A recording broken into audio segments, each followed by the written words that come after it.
Like I said, I'm from the east side of Charlotte. I grew up right off of all my roads. We got the same father. Father God, protect my brothers as we walk through these dirty streets. I pray to your hands, our souls are key. It's far from perfect, but watch over us, please, and give us amnesty. I see both sides like Chanel, but I rock it solely. And I know we may not speak every day, you still my brody. I remember the nights up in the gym, whooping with Cody. Running through the night with my brother like a coyote. You was down with a nigga since I was riding in that bucket. So it ain't no question about you, I'ma slide, I'ma up it. Try to be non-violent, my options pull me like a puppet. If you touch one of mine, then we gon' see who is the toughest.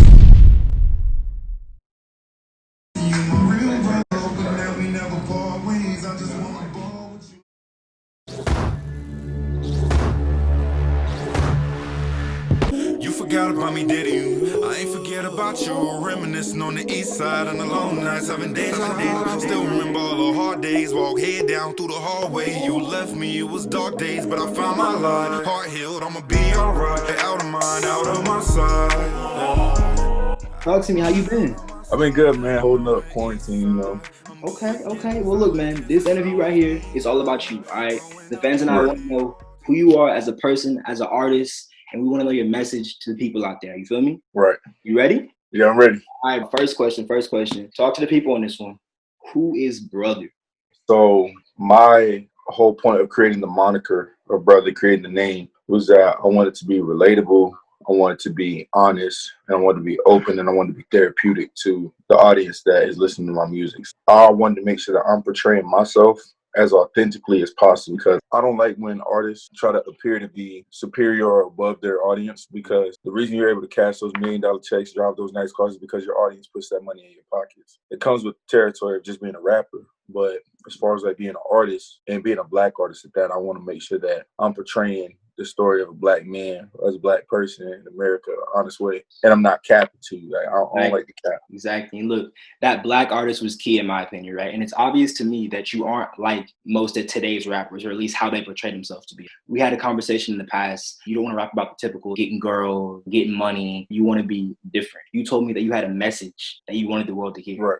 Talk to me a little bit about that message. So my message is that I want to tell the story of the average black man, because we always hear the story about the super, super rich black man, or we hear the story about the super, super poor black man, but we never hear the story of the ones of us that grew up in the middle ground. Because my parents had decent jobs, come from 2-parent household. We still struggle. Like I remember being a kid and watching my parents count coins to help pay for dinner at night. Now my parents both have 6-figure jobs, so it's different. So like you don't hear that story a lot because it doesn't sell. It doesn't sell to be an honest person and to gradually just come up and to just live your life honestly and work hard every day. I feel like my edginess, my message comes from the fact that I'm unapologetically honest. So you could ask me any question about myself. I'm not going to lie to you, because when I lie to you, I got to keep up that lie. And then that's how a lot of artists get caught up with capping to their audience, because they're not living what they really portray.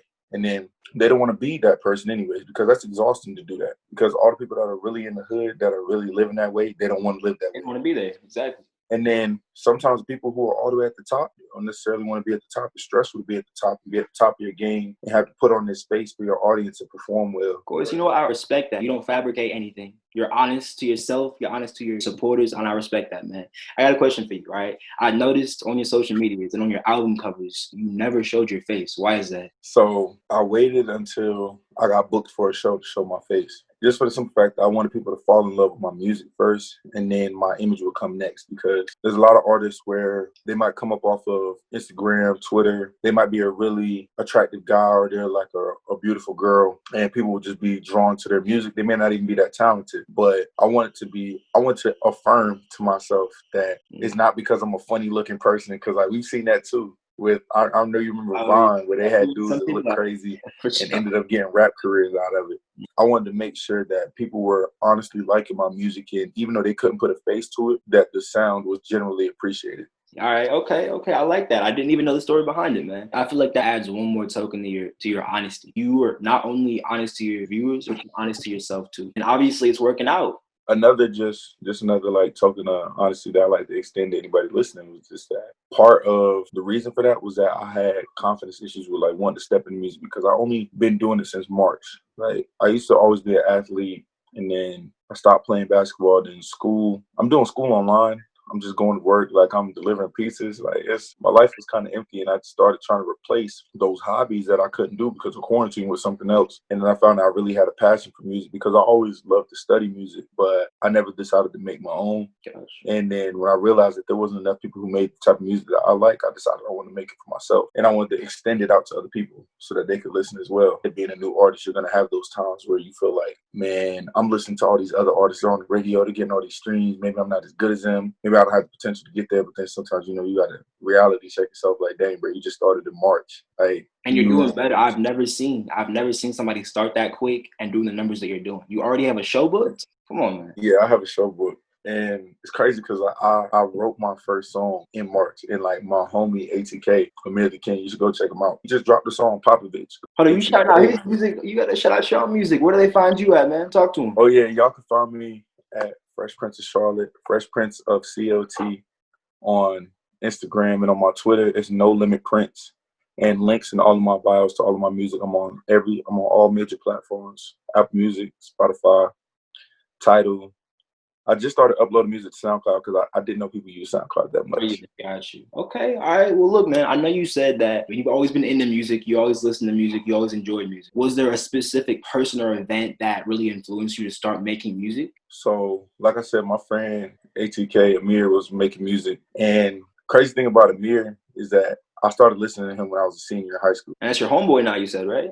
Yeah, that's my homeboy. Okay. Like, the thing is, we became closer through music. So when it came time that I felt like I could start making my own, I started bouncing ideas off of him. And he really helped me to the point where he was bringing his studio equipment to me and like trying to record me and teach me how to the recording process for free. And that's a lot of things that people don't get, because it's intimidating to go into a studio and try to start recording on your own because there's a learning curve. Everything that sounds good when you say it out your mouth, freestyling over a beat with your friends, does not sound the same coming through a microphone. You have to be very technical. You have to have a lot of intent behind everything that you say and each note that you hit, because I do a lot of singing too. So you got to be able to hit all of those notes, and you got to be careful what you do, because I can get away with singing a bad note face to face with you, but when it comes up over a microphone, the microphone shows no mercy, and it exposes everything. So once I started learning the ins and outs of recording, it gets a lot easier. Yeah, exactly. And, you know, I've listened to your music before. I am a fan. I love the words that you sing, the words that you rap in your songs. They're so emotion filled. I feel like you're not just getting them from somewhere else. Those are things you've personally gone through or things that you personally feel. Is that true? Yeah, I write all of my songs. I don't do any freestyling. Honestly, I'm kind of glad you asked me to freestyle today,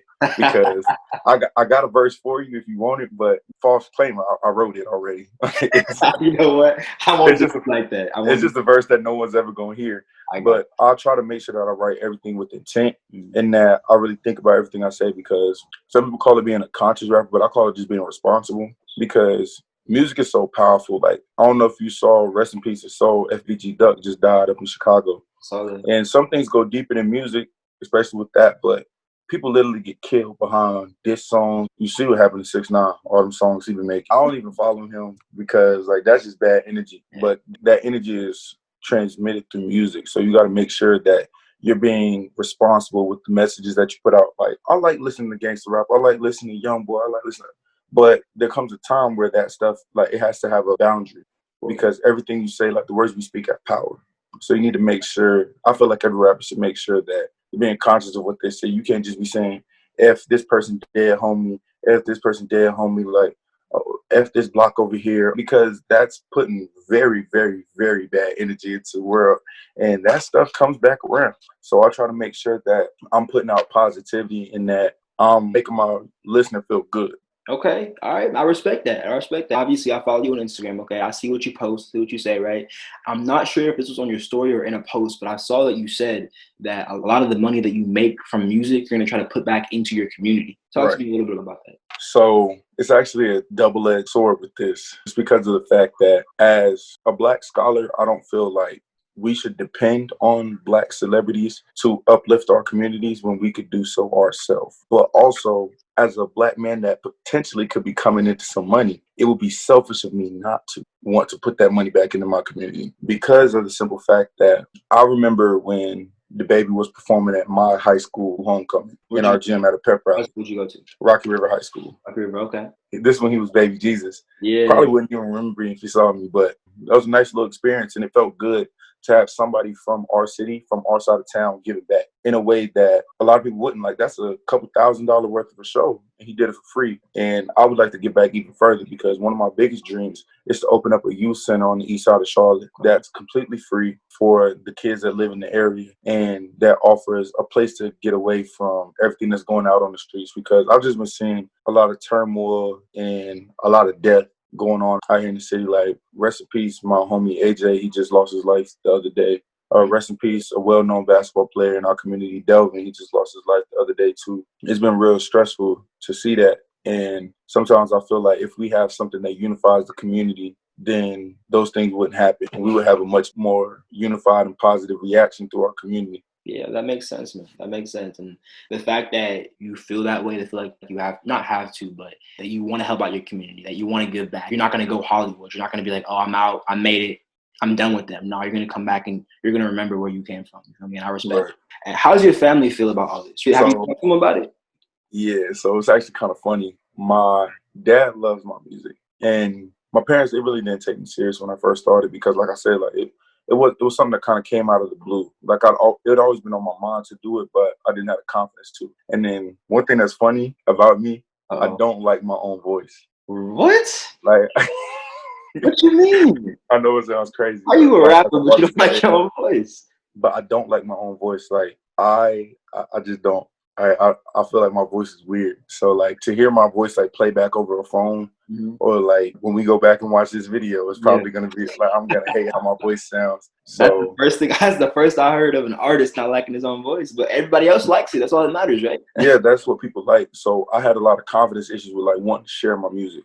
So my parents didn't really like understand where it came from when I finally got the resolve to say, nah, I'm doing this. And then it also took me a long time before I actually showed them anything. Like, I wrote my first song in March. I didn't show them anything until about June. And I mean like the end of June.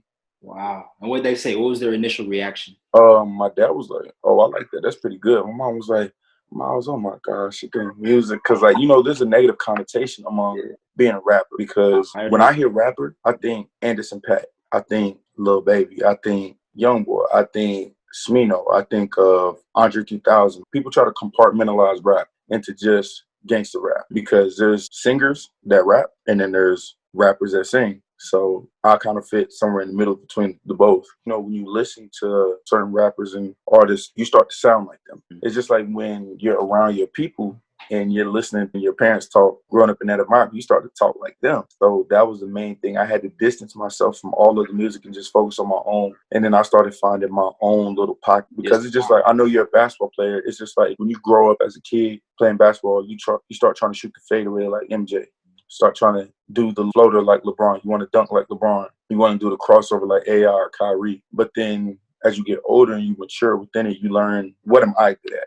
Like me, I know I get my little jab step into my pivot off the step back, and I know that's where I'm gonna get my bucket from. But the move is different for everybody. And now you got some people who are like that Maverick, like Drake, who can do everything everywhere and it'll be excellent. And that'll be like a LeBron, Jordan, or Kyrie. But it takes a long time to develop into that role. What I always liked was being able to go and listen to jazz music or go listen to R&B. I've actually developed a love for rock and roll. Really? So like specifically like Bobby Womack, Jimi Hendrix, Elvis Presley, Chuck Berry, things like that. Like, are we gonna start hearing your upcoming music? It actually is in my new single Amnesty. When I wrote that song, you can hear like there's like a guitar riff in the back of the chorus. And that was heavily influenced by rock, because I imagine myself like with a guitar in my hand, like saying, you my real brother, like over top of the guitar. So that was how I started developing my music. I would listen to other genres and I would rap as if I was writing for that genre. You know what? You were versatile. That's why you didn't stick to the one niche of gangster rap. You branched out, you looked for different ways to do it, and you obviously found your style. Hey, look, tell me this. Where did you get the name Brother from? So as I was explaining to my brother what I wanted my mission to be, I was like, man, like I want to be therapeutic. I want to be relatable. I want to be open and honest to my audience. I told him, I was like, I want to be like everybody's little brother. He was like, what? That's going to be your name, little brother? And I was like, man, I don't know about that.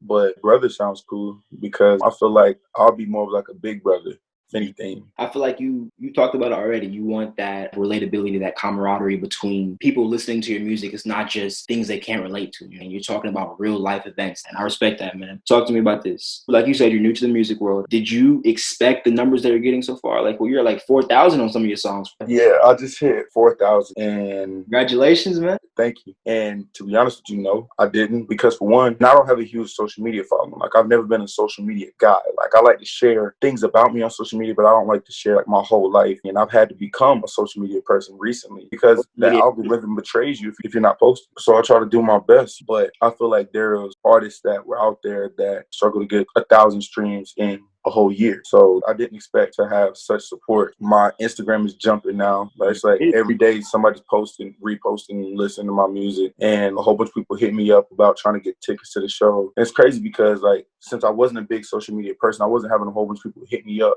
on social media. Like, if you had my number, you just texted me or you called me. I hear you. Like you said, you weren't originally a social media person, but now obviously you got to change to the game. I know you're in college right now, right? You're in college. And I'm not gonna say if. When you blow up, when your music really gets out there, are you just going to stop all that and just be a rapper full time? So I made a commitment to go ahead and finish school all the way through, even if I do get signed or even if I do get to the point where I can take on music as a career, because I'm in nursing school. I feel like it'll be valuable for me to have that degree to fall back on, because we've seen a lot of artists go broke. And I'm not saying it's going to happen to me, but it's possible. Like, nobody knows. I could get karate chopped in the throat. My voice box could be damaged. So like, I could never rap. Hey, look, you never know. You never know. At least I could be a nurse. Like, no, that really happened to one of my favorite rappers, OG Mako. Back in the day, he got in a car accident, killed his voice box. Like, he couldn't rap for he couldn't even talk for like years. Like, he's just now getting back into rapping because he was doing all types of voice therapy, everything. Yeah. But like, you never know. Like, that's an accident too. As far as money goes, if I'm making enough money to where all I have to do is worry about finishing school, the first thing I want to do with my money is to set my mom up. And I won't be in school for that much longer. I'll be done in May. Yeah, you're a senior. Okay, yeah. As far as money management, I would have to get a manager just to handle the business side, because there's things that me as a new artist wouldn't know about going into doing contract deals and doing everything else. I feel like every artist should have a manager, just because of the simple fact that you don't know everything and you can't expect yourself to know everything either. So you need somebody in your corner who you trust, who's on your team, who's paid, that has the ability to see things that maybe you don't see. Exactly. And you understand what I'm about to say. Just tread carefully, man. As you get bigger, jealousy's going to start to set in. People that may not have messed with you in the past, people trying to sabotage you. Be careful, man. Be careful. Look, is it already happening? Is it already happening? Man, like, I'm the type of dude, like, if I know you and I feel like I can support your business, I'm going to do it. But some other people, they don't feel the same way. Like, I have a friend, like, he doesn't get that same publicity, and then, bro, like, he don't repost my stuff. I send him music. Like, I send him, like, a snippet. He won't say nothing about him. And then next thing I know, he was, like, calling me, like, hey, yo, bro, like, let's do a feature. Let's get on a song. I'm like, bro, like, you haven't talked to me in months, bro, like, months. And I used to hit you up every day on some, like, yeah, let's go get in the studio. You thought I was trash, so, like, can't expect me to react the same way, because, like, I was trying to show love, you didn't show it back. It's like, unless, like, I have a bunch of, like, public recognition from other people, they won't say nothing to me. I don't really know how to feel about it, because the time that I would take to address that with them, I could be spending that time making more music to please the people who is showing love. So I can't be too mad about it. But, when it's people close to you, you wish they would rather just talk to you about it. Exactly, man. Hey, look, you stay true to yourself, regardless of how anybody else treats you, man. You do you, and you're doing it right now. And look, besides that, do you have any plans for the future to get your name out? Like, do you have any big plans? So I'm doing an artist showcase, and we're going to be working with South Coast Music Group, which is the Baby, 2C, Big Molly's label. So basically a whole bunch of North Carolina artists, that's connections. So that's always good. Yeah, so that's one way. And then another way, I've been getting a lot of help from Miss Sierra out in Cali. She's a good marketing agent. She's looking to start her own label out there in LA. And she grew up around music. So I literally just got off of a call with her at 3:00. And people might look at her and be like, oh, she's not like a real big label. Like, she doesn't have a huge social media following, but that's not her job to do that for herself. Her job is to do that for other people. Like, just because I work for BMW don't mean I got a job for BMW. Sometimes you get around better in a Honda. And I always tell people, and I feel like Sierra's one of the people that gets this, you don't have to dig for gold. You can just sell shovels. Because, like, think about it. If it's a gold rush, well, I'm going to spend all this back-breaking work digging for gold when I could just sell it to people that's about to go do it anyways, and I can make money off of them. Hey, look, work smarter, not harder. Look, I appreciate you, bro. Is there anything else you want to leave the people with? Any words of encouragement, inspiration? I want everybody to know that I love them. I want everybody to know that there's always a friend and brother, and that you should go check out my new music. And if you like it, leave a comment under any of my Instagram posts. I'm about to be starting up a YouTube page. I've got 3 music videos dropping pretty soon. 1 at least dropping in the next 2 weeks. But we're doing some pretty different stuff, and I'm excited to share it with y'all. Stay blessed, stay safe, and Black Lives Matter. Black Lives Matter, man. I appreciate you. You have a good day, man. Nice talking to you. Appreciate you. All right. Hey, you got a freestyle for me, bro? Yeah, I got one for you. What you got? Are you ready? I'm ready. All right. That ain't a chip on my shoulder, that's just your knee on my neck. 400 years you held the cost, and now let's shuffle the deck. Blackjack ain't looking for revenge, he just want his respect. The ace of spades sit in my pocket, I invite you to test. Shut up and dribble what they said to me. They fed my people dog food, we raised our pedigree. You blackballed all my ancestors, it's up with me. I'm grown now, you can't gentrify my community. Couldn't kill us with poverty, so you turned us all against each other. Had me fighting battles with my brother. That trauma turned me to a loner, and I ain't think about it. I was too busy bending corners. Normally, it almost seemed to see brothers on TV screens dying, but it's perfect timing for the revolution. Had enough of the crying. And you can keep your business. You ain't black, I ain't buying. And I remember Tulsa, but you preaching nonviolence. That was time for retribution. Beyond the looting, I'ma tell you what's the real solution. So preservation, you touch mine, I get the shooting. I shoot back, you touch mine, I get head crack. And I can give a damn about your badge. Fuck your flag, kiss my ass. Fuck your flag, kiss my ass. I love my black.